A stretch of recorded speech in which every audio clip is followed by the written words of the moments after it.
Sir, आज आप लोगों को एनटीपीसी टीजीटी के साइंस का प्रैक्टिस सेट लेके आए हैं, जो काफ़ी अति महत्वपूर्ण क्वेश्चन है, जो किसी भी पेपर के लिए ये अति महत्वपूर्ण है। एनटीपीसी के लिए, टीजीटी पीजीटी के लिए साइंस के पेपर जहाँ पे साइंस के क्वेश्चन आते होंगे, वो काफ़ी अति महत्वपूर्ण क्वेश्चन है। जहाँ पे पहला प्रश्न है, यहाँ पर पहला प्रश्न है, बेकिंग सोडा बनाने के लिए उपयोग किया जाता है।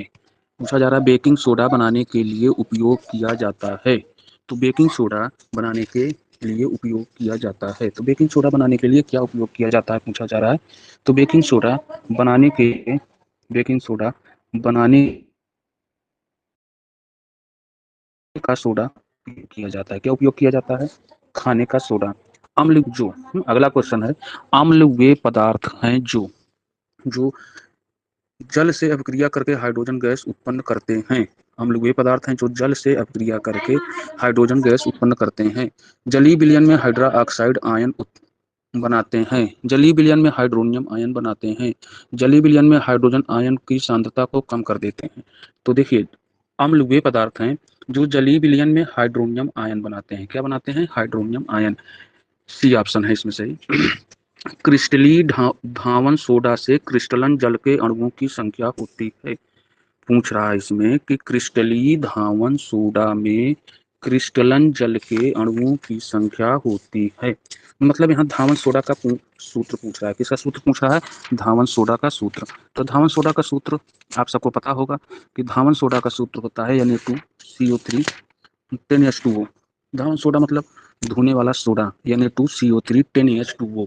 ठीक है, धावन सोडा का जो सूत्र होता है वो सूत्र होता है Na2CO3 फिर 10H2O। तो लास्ट में देखिए 10 लिखा है। क्या लिखा है? 10। तो मतलब कितने जल के अणु कितने होते हैं? तो 10 होते हैं। कितने होते हैं जल के अणुओं की संख्या? तो 10 होती है। तो ऑप्शन नंबर 1। अगला क्वेश्चन है, जिप्सन का रासायनिक सूत्र है। किसका सूत्र पूछ रहा है? जिप्सन का। जिप्सन का रासायनिक सूत्र है जिप्सन। तो जिप्सन का रासायनिक सूत्र होता है CaSO4 2H2O, calcium sulphate dihydrate. ठीक, कैल्शियम सल्फेट डाईहाइड्रेट। और प्लास्टर ऑफ पेरिस का जो रासायनिक सूत्र होता है कैल्शियम सल्फेट हेमीहाइड्रेट। ये जो है, ये वाला ऑप्शन प्लास्टर ऑफ पेरिस के लिए, किसके लिए है? प्लास्टर ऑफ पेरिस के लिए है। अगला जो है क्वेश्चन है, एसिटिक अम्ल एक दुर्बल अम्ल है चूंकि, पूछ रहा है एसिटिक अम्ल। एसिटिक अम्ल कहाँ पाया जाता है? तो सिरका में। एसिटिक अम्ल कहाँ पाया जाता है? तो सिरका में पाया जाता है। एसिटिक अम्ल कहाँ पाया जाता है? सिरका में। तो पूछ रहा है एसिटिक अम्ल सूत्र दुर्बल अम्ल है। फार्मूला एसिटिक अम्ल का क्या होगा? CH3COOH। एसिटिक अम्ल किसका एक दुर्बल अम्ल है? देखिए, दुर्बल अम्ल वही होते हैं जिसमें विलेय की मात्रा कम और विलायक की मात्रा ज्यादा होती है। मतलब जो जो जो है तन जो तन विलयन होते हैं, इनमें पानी की मात्रा अधिक होती है। क्वेश्चन में पूछ रहा है इनमें पानी की मात्रा अधिक होती है। एक आयनिक अम्ल है, इनके आयन की मात्रा कम होती है, तो इनके आयनन की मात्रा कम होती है। अगला क्वेश्चन है, निम्नलिखित में प्रबल अम्ल है। प्रबल अम्ल कौन हो सकते हैं? तो खनिज अम्ल सभी प्रबल अम्ल होते हैं। अब जो ऑप्शन में पहला है जल, तो जल तो अम्ल है नहीं। H2S भी नहीं है। CH3COOH सिरका है, तो सिरका तो अम्ल है, लेकिन ये दुर्बल अम्ल है। तो प्रबल अम्ल कौन सा है? तो H2SO4। प्रबल अम्ल कौन सा है? H2SO4। अगला क्वेश्चन है, निम्नलिखित में से दुर्बल अम्ल है। दुर्बल अम्ल कौन सा हो सकता है? देखिए, HCl ये जो खनिज अम्ल है, HNO3 खनिज अम्ल है, H2SO4 खनिज अम्ल है, हाइड्रोजन साइनाइड ये क्या है? दुर्बल अम्ल है। निम्न में प्रबल क्षार है। प्रबल क्षार मतलब ऐसे क्षार जिसकी क्षारकता अधिक होती है। तो प्रबल क्षार कौन है? Potassium hydra oxide. और 9वां क्वेश्चन है, प्रबल अम्ल के जलीय विलयन में किसका अधिक होता है? मतलब क्वेश्चन पूछ रहा है कि प्रबल अम्ल के जलीय विलयन में क्या अधिक होता है। तो प्रबल अम्ल के जलीय विलयन में, जहां पर अम्ल की बात की जाएगी वहां पे क्या होगा? हाइड्रोजन आयन का की सांद्रता। जहां पे अम्ल की बात की जाएगी वहां कौन होगा? हाइड्रोजन आयन की सांद्रता। ठीक, अब अगला क्वेश्चन है, आपके सामने क्वेश्चन आपके सामने आ गया है। उदासीन विलयन के लिए कौन सा है? पूछ रहा है कि उदासीन विलयन के लिए कौन सा मतलब इनमें से उदासीन विलयन के लिए कौन सा कथन सही है? तो देखिए अम्ल का जो मान होगा वो 7 से कम होगा, क्षार का मान 7 से ज्यादा होगा, तो उदासीन विलयन का मान जो होगा वो 7 होगा। तो उदासीन विलयन के लिए कौन सा कथन सही है? तो उदासीन विलयन के लिए पीएच का मान हाइड्रोजन आयन की सांद्रता 10⁻⁷ मोल पर लीटर होता है। पहला ऑप्शन ये है। हाइड्रोक्साइड आयन की सांद्रता नहीं है, दोनों नहीं है, पीएच मान 7 हो। पीएच मान कौन सा कथन इन विलयन के लिए कौन सा कथन असत्य है? मतलब यहाँ पूछ रहा है कि कथन इनमें से गलत है। तो गलत देखिए, गलत है कि पीएच का मान 0 हो, ये जो है गलत है। पीएच का मान 0 हो, ये क्या है? गलत है। ठीक है, तो इसका ऑप्शन सी है। अगला क्वेश्चन है, 1 विलयन में हाइड्रोक्साइड आयन की सांद्रता 1 × 10⁻⁻12 मोल प्रति लीटर है। इस विलयन का पीएच मान होगा। विलयन आयन की सांद्रता 10⁻⁻12 मोल है, इस विलयन का पीएच मान होगा। तो सर देखिए 10⁻12 है, और इसको 10⁻14 से जब हल करेंगे तो सर जो है 14 से जब हल करेंगे तो इसमें 2 आंसर आएगा। आंसर जो है 2 2 2 जब आएगा तो यहाँ पे क्या माना जाएगा? 2। ठीक, मतलब यह विलयन अम्लीय है। क्या है? अम्लीय है। अगला है, एक जलीय विलयन का पीएच मान 4 है। जलीय विलयन का पीएच मान 4 है, विलयन की हाइड्रोजन आयन सांद्रता प्रति मोल में ज्ञात कीजिए। तो 1 × 10⁻⁴ शुद्ध शुद्ध जल का पीएच मान, तो सर शुद्ध जल का पीएच मान कितना होता है? तो 7 होता है। शून्य पीएच वाला विलयन होता है, पूछा जा रहा है शून्य पीएच वाला विलयन होता है। शून्य पीएच वाला विलयन, शून्य पीएच का विलयन क्या होगा? अम्लीय होगा, क्योंकि अम्ल जो होता है वो 0 से 7 के बीच में होता है। तो 0 से 60 के बीच में कौन होगा? अम्लीय होगा। अम्लीय विलयन का पीएच मान है 7 नहीं, 7 तो उदासीन है, 7 से कम, 7 से कम। अम्लीय विलयन का पीएच मान 7 से कम होता है।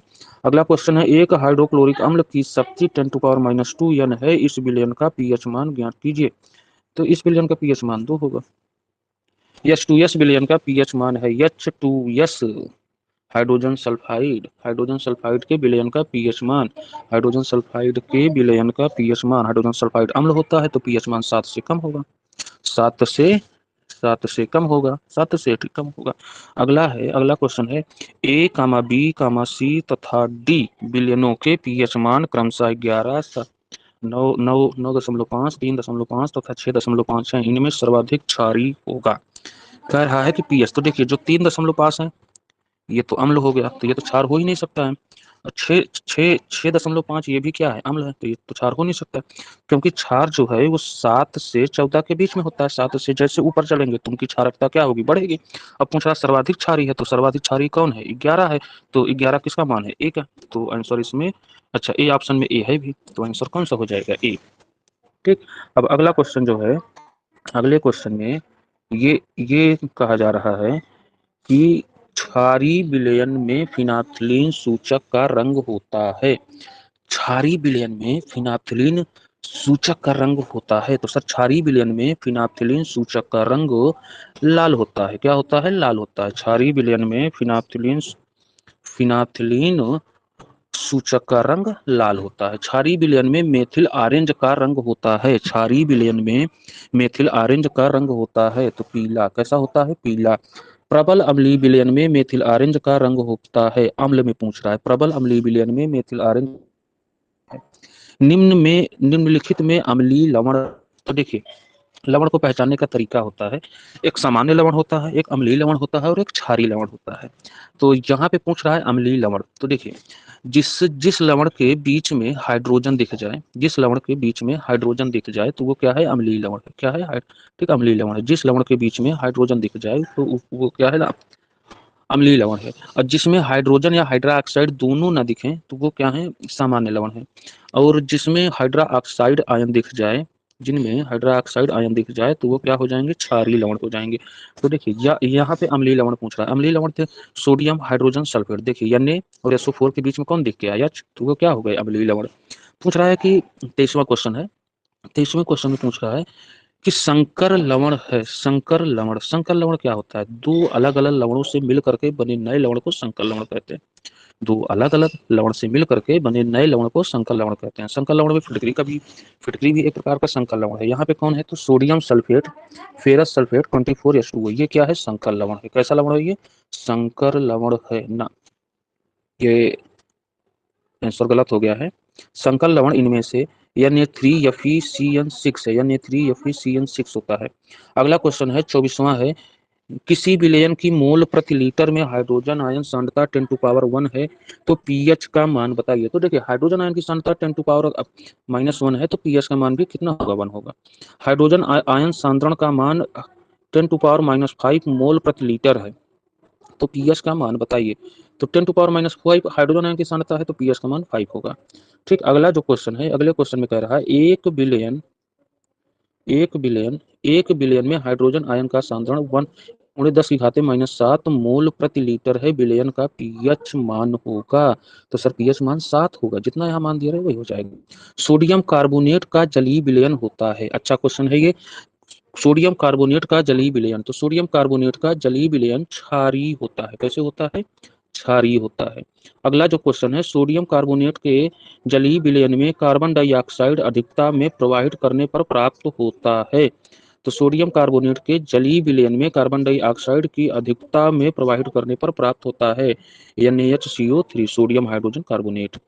अगला जो क्वेश्चन है उसमें पूछा जा रहा है 29वें में, ऑक्जेलिक अम्ल का प्राकृतिक स्रोत है। ऑक्जेलिक अम्ल ऑक्सैलिक अम्ल का प्राकृतिक स्रोत है। तो ऑक्सैलिक अम्ल कहाँ पाया जाता है? टमाटर में। चींटी के डंक में फार्मिक अम्ल, इमली में टार्टेरिक अम्ल, नींबू में सिट्रिक अम्ल, इमली में टार्टेरिक अम्ल, चींटी के डंक में फार्मिक अम्ल। आग बुझाने वाले यंत्र में प्रयुक्त होने वाला पदार्थ है। पूछ रहा है कि आग बुझाने वाले यंत्र में प्रयुक्त होने वाला पदार्थ है, मतलब अग्निशामक यंत्र में प्रयुक्त होने वाला पदार्थ है। तो सोडियम कार्बोनेट कौन है? सोडियम ठीक कार्बोनेट है। अगला जो जो ये क्वेश्चन पूछ रहा है उसमें पूछा जा रहा है, विरंजक चूर्ण पर तन सल्फ्यूरिक अम्ल की अभिक्रिया से गैस निकलती है। विरंजक चूर्ण पर तन सल्फ्यूरिक अम्ल की अधिकता से कौन सी गैस निकलती है? तो क्लोरीन गैस निकलती है। कौन सी गैस निकलती है? तो क्लोरीन गैस निकलती है। अगला जो क्वेश्चन है उस क्वेश्चन में ये कह रहा है कि सल्फर डाइऑक्साइड का जलीय विलयन होता है। 32वां क्वेश्चन है कि सल्फर डाइऑक्साइड का जलीय विलयन, तो सल्फर डाइऑक्साइड का होता है अम्लीय होता है। निम्नलिखित में कौन सा लवण केलान जल नहीं रखता? निम्नलिखित में से कौन सा लवण केलान नहीं रखता? तो बेकिंग सोडा। कौन नहीं रखता? Baking soda. 34वां क्वेश्चन है, अम्लीय वर्षा के जल का संभावित पीएच मान, अम्लीय वर्षा के संभावित पीएच मान कितना होता है? तो 5। फिर 35वां क्वेश्चन है, क्षार के साथ हल्दी होता है तो क्षार के साथ हल्दी का रंग भूरा लाल। कैसा होता है? भूरा लाल।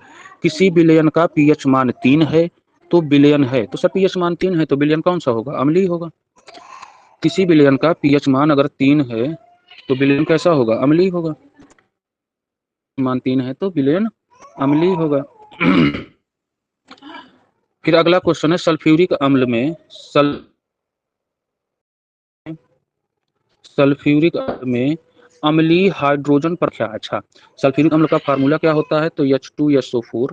पूछ रहा है H2SO4 में अम्लीय हाइड्रोजन परमाणुओं की संख्या कितनी है? तो सर देखिए H2 है तो यहाँ पे कितने हो जाएंगे? 2। फिर अगला क्वेश्चन है कि पाचन के दौरान उत्पन्न जठर रस की पीएच मान, पाचन के दौरान उत्पन्न जठर रस का पीएच मान 7 से कम होता है। 7 से कम होता है। जल को जीवाणु रहित बनाने के लिए उपयोगी पदार्थ है, तो जल को जीवाणु रहित बनाने के लिए कौन है? विरंजक चूर्ण है।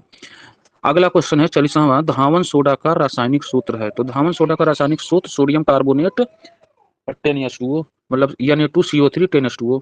अगला जो क्वेश्चन है प्लास्टर ऑफ पेरिस, तो देखिए प्लास्टर ऑफ पेरिस का रासायनिक सूत्र पूछा है। अभी इसके पहले क्वेश्चन में हम बता चुके हैं कि प्लास्टर ऑफ पेरिस का रासायनिक सूत्र है calcium sulphate hemihydrate CaSO4 ½ H2O। Last question है आज का, जो है ताजे दूध का पीएच मान 6 होता है। हल्दी बन जाने पर जो ताजे दूध का पीएच मान 6 होता है, दही बन जाने पर पीएच मान होगा। तो ताजे दूध का पीएच मान 6 होता है, दही बन जाने पर पीएच मान 7 से अधिक हो जाता है।